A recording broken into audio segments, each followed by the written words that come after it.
In the late 1990s, Patricia Blackmon adopted a lovely baby girl called Dominiqua Bryant. Everyone thought Dominiqua had finally gotten the break she deserved after being abandoned in an orphanage home by her mother. But little did anyone know that she cradled in the arms of a monster. May 29, 1999, in Dothan, Alabama, Patricia Blackmon telephoned 911 to call the paramedics for help for her now lifeless daughter.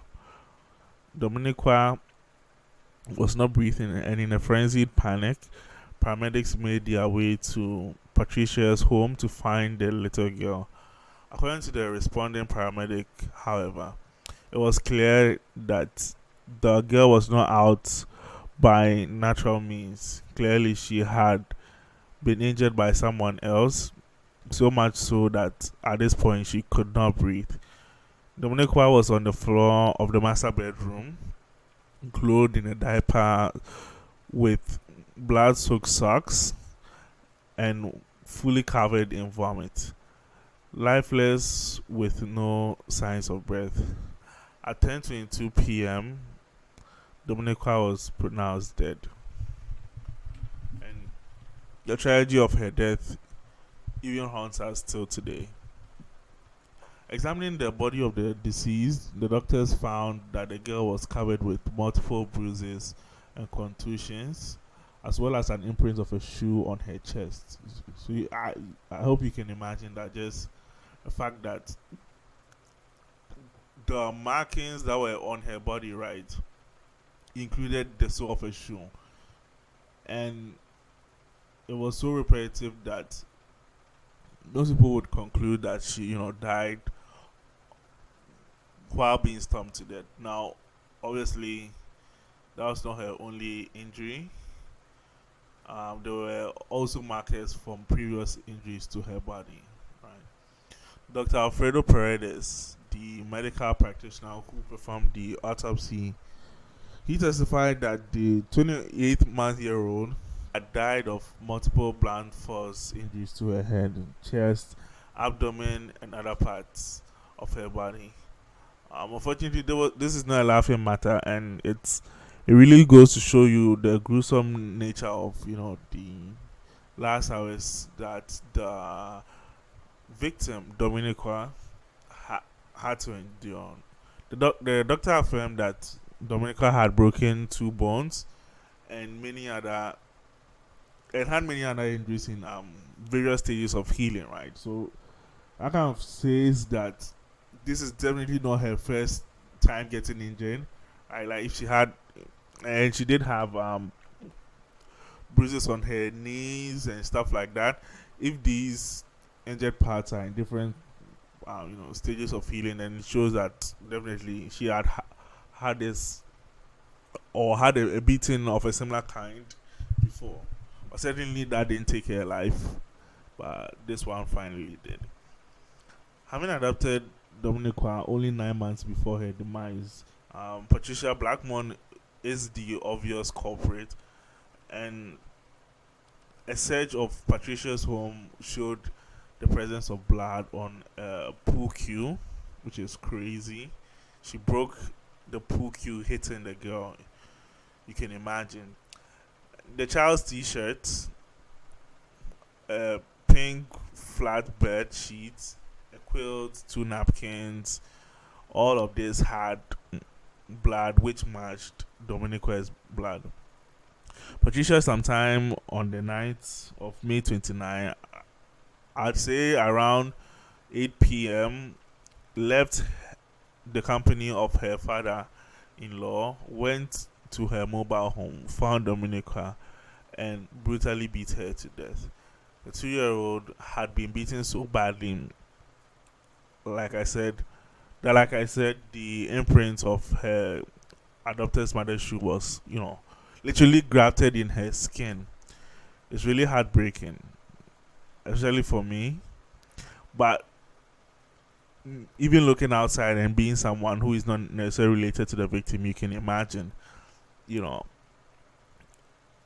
the pain that this young girl, and I have to highlight that she was just 2 at that time, and she sustained lots of injuries actually, and even some of those injuries were, defensive wounds, right? Like maybe, for example, her hands are out, right, trying to prevent the blows, the incessant blows and kicks that she was receiving, showing that the kid was not dead at that time. She was fighting for her life the best way she could, even trying sometimes to get away, but to no avail. You have a woman who is 29 years at this time, who is significantly bigger and stronger than you are, and if she's beating you up and there's no one there to save you, you yourself as a 2-year-old have nothing you could do. And she definitely did succumb to her injuries, and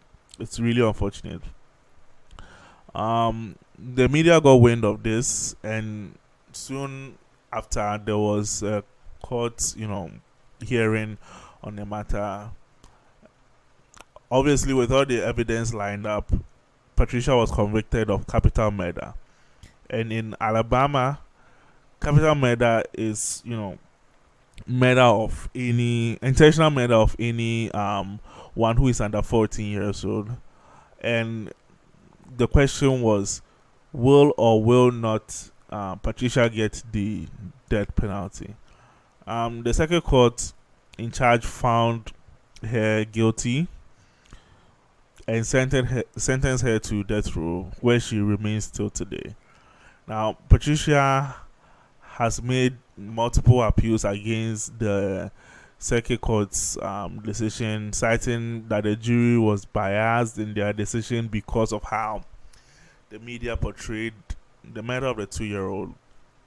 And for me, looking outside I don't know how necessarily the media will portray, the brutal beating and killing of a child, because there's only so much they could do. There's only so much they could do to paint you in a positive light, and I don't think was any room for a painting of positive light for Patricia.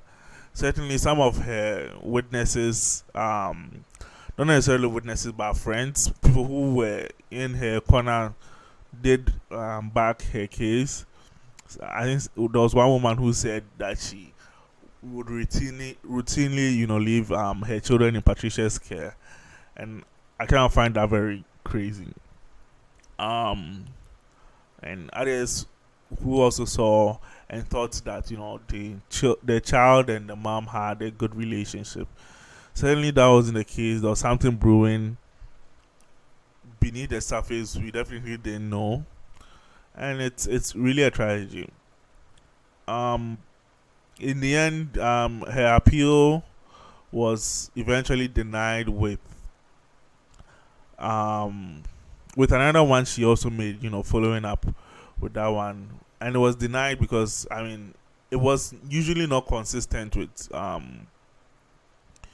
everything that had been established during the case, intent, malice, and other things.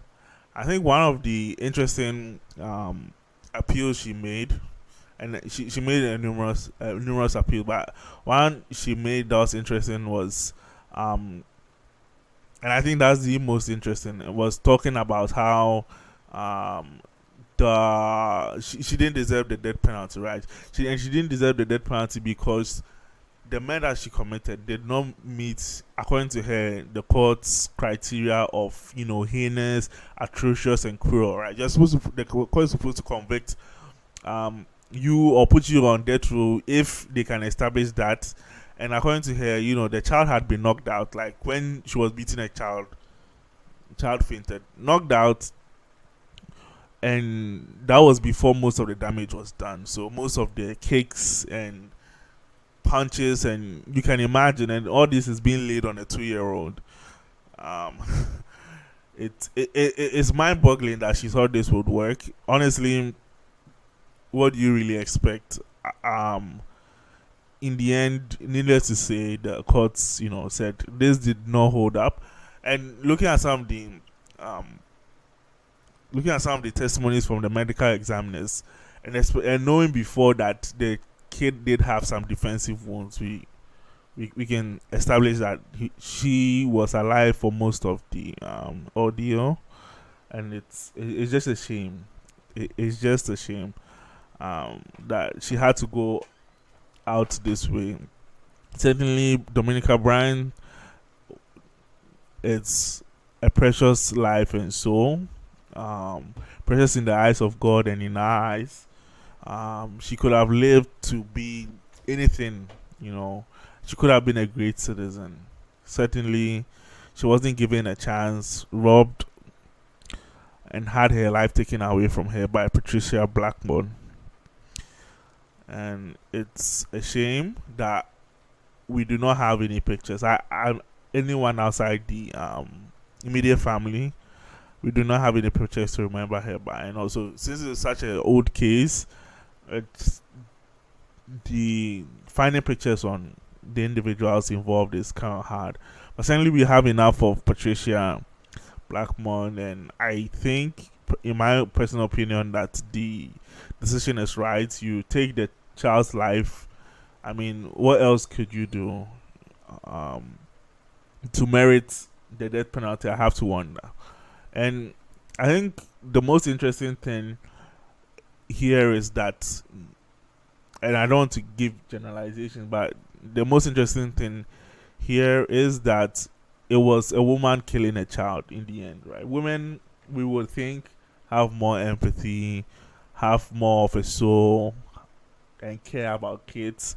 Especially a kid, you go through the long process of adopting. I mean, other people, anyone who has adopted a child knows how difficult it is, the process, and to be the sole custodial parent. I mean, you have to imagine that she went through a lot to just get a child. So it's crazy to think that she, went through with killing a child, beating a child,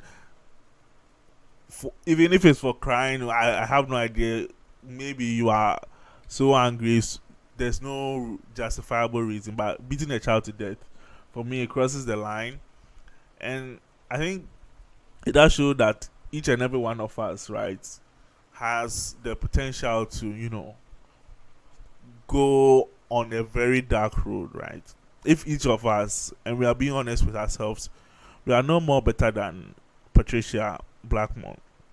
And I know not everyone is going to be a child murderer or a rapist or a serial killer or something like that, but we do have the potential to be this, and we should always recognize that this is a side of us that can always be, revealed at any time. So we should rather practice discipline, self-awareness, not necessarily giving in to our hedonistic desires. Let me know what you guys think. Is my assessment crazy, and am I maybe being too harsh or maybe too lenient on the murderer here, and am I being too, I'm not saying enough for the child? I hope that's not the case, but let me know what you guys think. If you have any extra information about the case, I would like it if you could, leave your comments in the description below, and like and subscribe. But if I lay down and I play dead and I stay dead, maybe you'll get sick of being the